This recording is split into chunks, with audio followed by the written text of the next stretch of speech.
우리 오늘 오후 예배 나오신 성도님들을 사랑하고 축복합니다. 제가 2월 마지막 주 오후 예배 때 오후 예배 설교를 했는데요. 성도 여러분, 벌써 6월입니다. 전반기가 다 지나가고 있는데 한 해를 시작하며 하나님 앞에 결단하며 다짐했던 기도의 제목들, 그리고 또 현재의 나의 모습은 어떻습니까?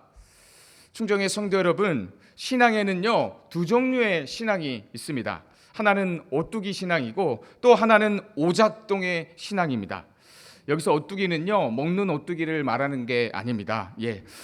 제가 어렸을 때만 해도 이 오뚜기를 참 많이 가지고 놀았는데요, 오뚜기는 외부의 힘이나 여러 압력에 심하게 흔들리지만 그러나 절대로 아주 넘어지지는 않습니다. 왜냐하면요 이 오뚜기 속에는요 쇳덩어리가 있기 때문입니다. 오뚜기 가운데의 쇠가 외부의 힘으로부터 넘어지지 않도록 하는 것처럼요, 오뚜기 신앙을 가지고 있는 사람은 우리의 마음 가운데에 말씀이 있기 때문에 외부로부터 오는 힘에 아주 넘어지지 않는다는 것입니다. 그런데 안타깝게도요 오작동의 신앙이 있습니다. 이 오작동의 신앙은요 세상의 소리에는 반응하지만 하나님의 소리에는 작동을 하지 않습니다. 왜냐하면요 그 마음의 중심의 쇳덩어리, 우리 마음의 중심에 말씀이 없기 때문입니다. 충정의 성도 여러분, 결국 하나님을 믿는 사람을 일으키는 것은 말씀입니다. 제가 좋아하는 단어 중에 다시라는 단어가 있습니다. 지금까지 혹시 넘어지셨다면 다시 마음의 중심을 말씀으로 채워 일어나시면 됩니다. 오늘 이 예배가 그러한 시간이 되시기를 예수님의 이름으로 축복합니다. 성도 여러분, 6월 하면 여러 가지 많은 게 있지만요 6월은요 호국 보훈의 달입니다. 금요일도 공휴일로 저희가 하루 휴무를 가졌는데 호국 보훈의 달은 이 땅의 주권을 빼앗겨 나라의 자유가 없을 때 나라를 위해 희생한 사람들을 기억하는 달입니다. 이 과거의 기억으로 미래를 다짐하는 달인데요, 성도 여러분, 우리가 지금 누리고 있는 자유는 저절로 생긴 게 아니라는 사실을 잘 아시죠? 특별히 현충이란 충열, 충성스러운 마음이 매우 열렬함을 드러내는 것을 기리는 날인데요, 저는 현충일이 되면 오래전에 봤던 영화 한 편이 생각이 납니다. 왜 동지를 팔았냐? 몰랐으니까. 해방이 될지 몰랐으니까. 알면 그랬겠냐라는 이정재의 대사입니다. 이 땅에 나라를 빼앗긴 서른 가운데에 나라의 주권을 찾을 수 있었던 것은요 가만히 있어서 저절로 된 것이 아니라 하나님께서 나의 소원을 물으신다면 첫째도 둘째도 셋째도 우리나라의 독립이라고 말한 이 독립을 꿈꾸고 해방을 꿈꿨던 많은 사람들의 꿈들이 있었기 때문에 그 꿈들이 모여서 바로 오늘 지금이 있게 했다는 것입니다. 우리 나라를 위해서도 그 꿈꿨던 사람들에 의해서 세상이 이렇게나 바뀌었는데, 사랑하는 성도 여러분, 하나님을 믿는 성도가 하나님을 꿈꾸면 어떻게 될까요? 사람은요 모두가 다 꿈을 먹고 사는 존재입니다. 우리가 아무리 눈앞에 보이는 상황과 환경이 어려워도 우리가 그 눈앞에 보이는 상황과 환경에 무너지지 않을 수 있는 이유는 각자 저마다가 붙들고 있는 꿈이 있기 때문입니다. 오늘 본문을 보시면요 그 꿈꾸는 인생의 사람으로 누가 나오냐면 사도 바울이 나옵니다. 성도 여러분, 이 로마서를 통해서요 수도사였던 마틴 루터가 하나님의 꿈을 꾸고 종교개혁을 일으켰으며, 불호자였던 어거스틴이 성 어거스틴이 됐으며, 감리교 창시자였던 요한 웨슬리가요 회심을 했습니다. 이 로마서가 신학과 교리를 일목요연하게 논리적으로 잘 설명했기 때문에 그들에게 이러한 역사가 일어난 것이 아니라, 이 로마서의 편지, 바울의 말에 힘이 있는 것은요 온통 그가 하나님을 꿈꾸는 삶을 살았기에, 바울의 이 로마서라는 편지가 온통 하나님의 꿈에 사로잡혔던 그 한 사람, 복음과 선교와 전도, 하나님의 꿈에 사로잡혔던 그 일생의 고백이기 때문에 이 로마서에는요 힘이 있다는 것입니다. 바울은 신학자도 맞고 목회자도 맞지만요, 그는 하나님을 향한 뜨거운 심장, 그 열정을 가진 사람이었고요, 하나님을 꿈꿨던 사람이었습니다. 그 꿈을 오늘날 저희에게 지금 바울이 이야기해주고 있다는 것입니다. 때문에 성도 여러분, 로마서에서 가장 많이 나오는 단어가 뭔 줄 아십니까? 로마서에서 가장 많이 나오는 단어는요, 바로 하나님이라는 단어입니다. 그렇다면 충정의 성도 여러분, 바울은 어떻게 이렇게 하나님을 꿈꾸는 인생을 살 수 있었을까요? 첫 번째로는요, 아이덴티티, 자신의 정체성 때문이었습니다. 우리 1절 말씀 같이 읽겠습니다. 예수 그리스도의 종 바울은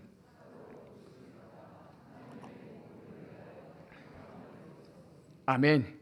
대부분의 사람들은요, 자기를 소개하기에 앞서 자기에게 있어서 가장 말할 만하고 가장 내세울 만한 것을 먼저 얘기합니다. 그런데 바울은 지금 자신을 어떻게 소개하고 있냐면 종, 사도, 택정함을 입었나니라고 소개하고 있습니다. 그 중에서도요, 가장 먼저 나오는 단어가 뭔 줄 아십니까? 종이라는 단어입니다. 사실 사도 바울은요, 우리가 빌립보서에서 말씀에 나오는 것처럼 자신의 육체를 신뢰할 만한 사람이었습니다. 성도 여러분, 자신의 입으로 자신의 육체를 신뢰할 만한 하다라고 말하는 사람은 둘 중에 하나인데요, 하나는 정말로 고스펙자든지 아니면 하나는 허영이 심한 사람이든지 이 둘 중에 하나입니다. 그런데 바울은요, 저희가 아는 것처럼 육체를 신뢰할 만한 사람이었습니다. 8일 만에 할례를 받고 이스라엘 족속이요 베냐민 지파요 율법으로는 바리새인 중에 바리새인이요 히브리인 중에 히브리였던 사도 바울인데요, 그가 예수님을 만나고 나니까 그는 자신을 예수의 종으로 소개하는 것을 주저하지 않는다는 것입니다. 그는요, 종이라는 아이덴티티를 가지고 있었습니다. 왜냐면요, 하나님을 만난 사람에게 있어 가장 큰 정체성은 내가 누구인가에 한 대답은요, 바로 그리스도의 종이기 때문입니다. 당시 종은요, 헬라어로 둘로스인데 이게 어떨 때 쓰이냐면요, 당나귀와 같은 존재입니다. 당나귀는 자유도 없고 선택도 없습니다. 그런데 어떻게 그가 이런 단어를 사용할 수 있었을까요? 1절을 다시 한번 보시면 하나님의 복음을 위하여 택정함을 입었나니, 자신이 내가 누구인지를 그가 하나님을 만나고 나서 정확하게 알았기 때문입니다. 충정의 성도 여러분, 어떤 사람이 하나님을 꿈꾸는 인생을 살 수 있을까요? 복음을 위해 사는 사람, 복음을 위해서 하나님을 만난 사람, 하나님의 그 선택을 받은 것을 아는 사람이 하나님을 꿈꾸는 삶을 살 수 있다는 것입니다.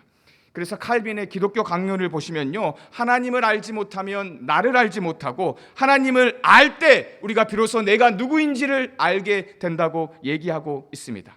하나님을 알 때 내가 진짜 누구인지를 알게 되는데, 복음의 택정함을 입은 나의 정체성을 알고 있는 사람은요, 하나님을 꿈꾸는 인생을 살 수 있다는 것을 기억하시기를 바랍니다. 두 번째로요, 바울이 어떻게 하나님을 꿈꿀 수 있었냐? 그것은 복음 때문이었습니다. 성도 여러분, 복음이 무엇입니까?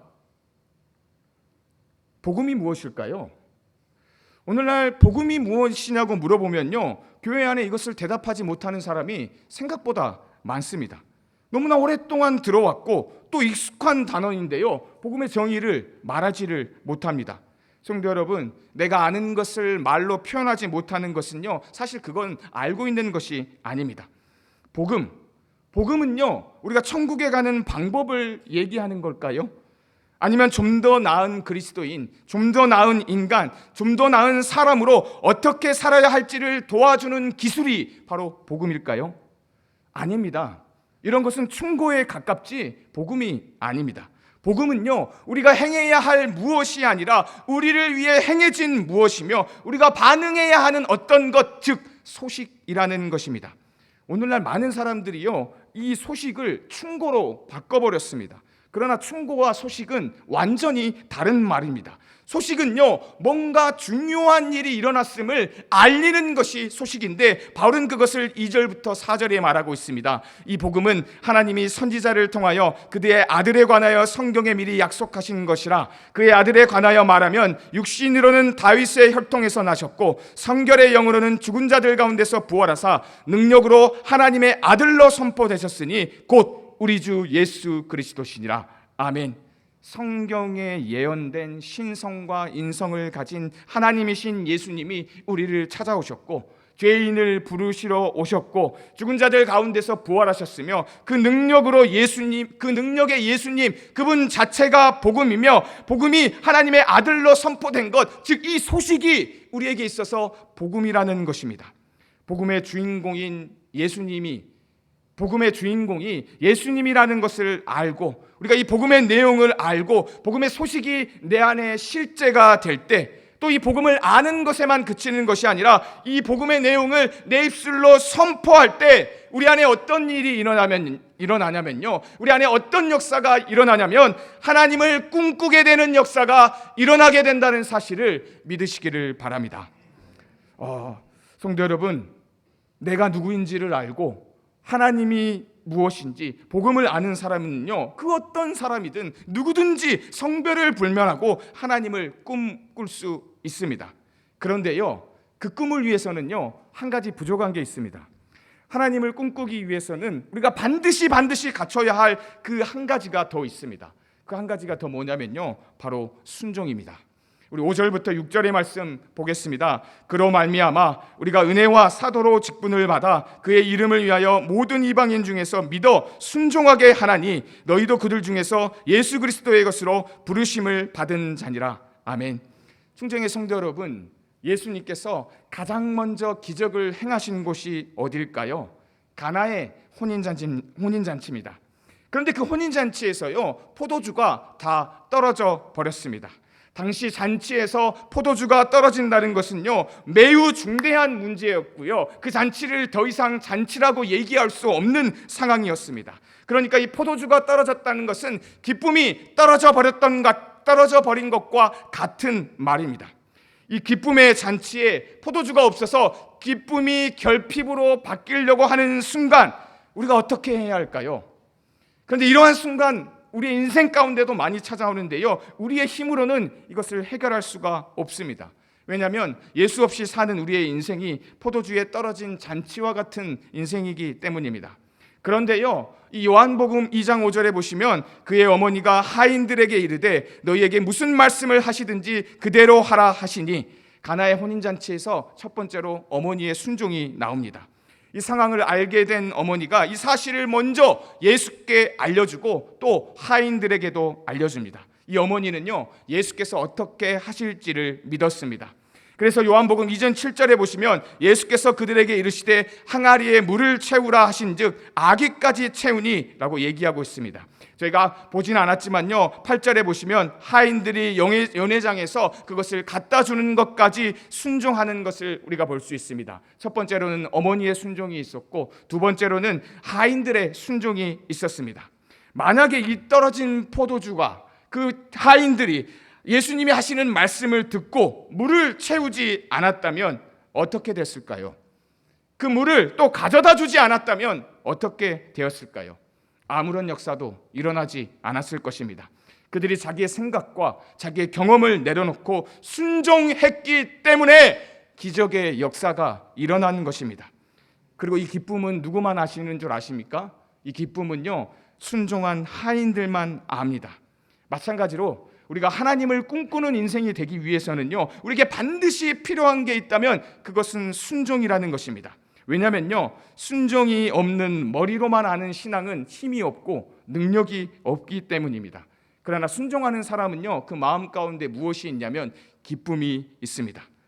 바울이 어떻게 그렇게 원대한 꿈을 꿀 수 있었냐? 그는 하나님의 말씀 앞에 절대로 순종하는 사람이었기 때문입니다.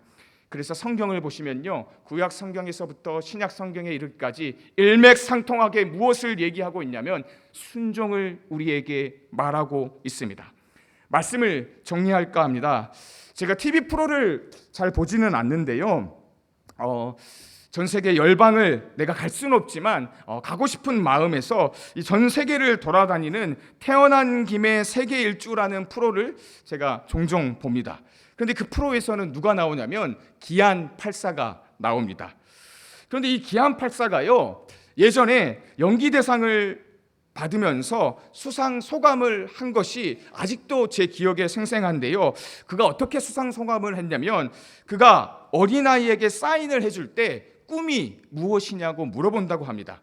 그리고 그 말한 꿈을 가지고 가수가 되라, 의사가 되라, 뭐 이런 식으로 써주는데, 그런데 한 지인 중에 아들이 너무 아픈 친구가 있었는데 그 친구에게는 뭐가 되라라고 써줄 말이 없더라는 것입니다. 그래서 한 30분을 고민하다가 기안84가 어떻게 했냐면요, 네잎클로바를 그려줬습니다. 그리고 이 클로바가 원래는 세잎인데 상처가 나면 네잎이 된다고, 모든 사람의 인생에 이렇게 행운이 있었으면 좋겠다라는 수상소감을 밝힌 적이 있는데요. 사랑하는 충정의 성도 여러분, 사람이 사람에게 줄 수 있는 것은요, 네잎클로바, 행운을 빌어주는 것밖에 할 수 없지만요, 저와 여러분이 믿는 하나님은 여러분이 누군지를 알고 계시고 또한 우리를 도우실 수 있는 분입니다. 제가 청년들을 만나면서 신방하면 빠지지 않는 주제가 있다면 바로 그것은 꿈입니다. 늘 아이들에게 하나님을 꿈꿔라, 그리고 하나님을 기대하라 라고 얘기합니다. 청춘은 꿈꾸는 자의 것이다 라는 말이 있습니다. 청년만 꿈을 꾸는 게 아니라요, 성경에는 온통 나이와 성별에 관계없이 하나님을 꿈꿨던 사람들의 이야기로 가득합니다. 우리가 겉사람은 쇠하여지지만 늘 하나님을 꿈꾸는 인생, 우리의 속사람은 더욱 강건해지고 하나님 앞에 더 큰 꿈을 꾸는 인생이 저와 여러분의 인생이 될 줄로 믿습니다. 그래서 제 평생의 기도 제목입니다. 하나님 앞에 더 큰 꿈을 꾸게 해주시고 더 많은 일들을 감당하게 해주십시오. 사랑하는 충정의 성도 여러분, 혹시 지금 낙심하고 계십니까? 혹시 지금 주저앉아 계십니까? 혹시 하나님의 그 꿈을 잃어버리셨습니까? 괜찮습니다. 제가 서론에서 말씀한 대로 오뚜기 신앙처럼 바로 지금, 바로 오늘 다시 일어나시면 됩니다. 하나님이 주시는 꿈대로 사는 인생이 우리의 인생에 가장 가치가 있는 인생이고 가장 가슴을 뛰게 하는 삶이고 의미 있는 삶이라는 사실을 기억하시고, 가슴 뛰는 그 하나님의 부르심에 응답하셔서 그 꿈의 회복이 오늘 예배를 드리시는, 또한 오늘 새 가족을 수료하시는 우리 귀한 성도님들에게 충만하게 임하시기를 예수님의 이름으로 축복합니다.